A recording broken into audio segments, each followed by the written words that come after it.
Well, our profile today focuses on Martha and her sister Mary. The account says that it came to pass that as they, the disciples, went, they entered into a certain village, and a certain woman named Martha received him into her house.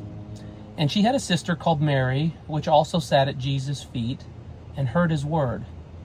But Martha was cumbered about much, serving, and came to him and said, Lord, dost thou not care that my sister hath left me to serve alone? Bid her therefore that she help me.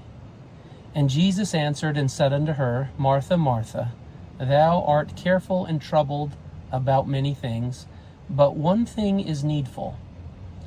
And Mary hath chosen that good part, which shall not be taken away from her.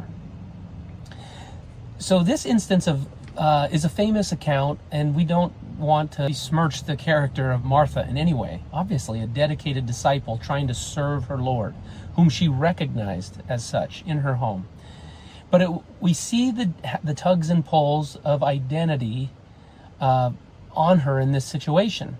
In fact, two elements of research on identity surface in this account. One is the hierarchical nature of identity. Remember that our identities don't exist in parallel with each other, but they exist one above the other. Our primary identity, the identity that we put at the top of our identity tower, that shapes and limits what we think and how we behave across all of our other identities. And so here in this account, we're left with a very important question. What is Martha's primary identity? Clearly, she's a disciple of Jesus Christ. Clearly, she's a committed follower and believer in the Savior, but those identities are being trumped by some other identity, an identity that causes her to care more about taking care of people in her home, including the Savior, when he's right in her presence. So the powerful nature of our primary identity is something to ponder in this verse. What is my primary identity? And does it cause me to worry about things, as Jesus says, to be careful and troubled about many things, but completely miss the one thing that is needful?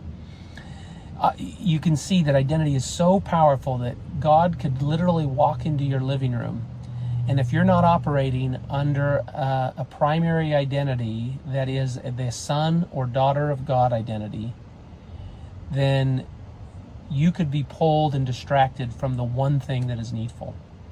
A second element that's really interesting in this context about identity is context.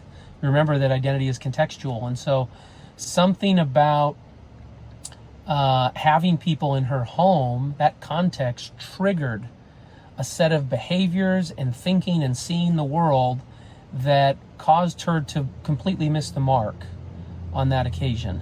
And that's an important question to remember about identity, is the powerful pull of context and how it can trigger us to behave in certain ways and to see the world in certain situations that are contrary to what God may want us to do and want us to see.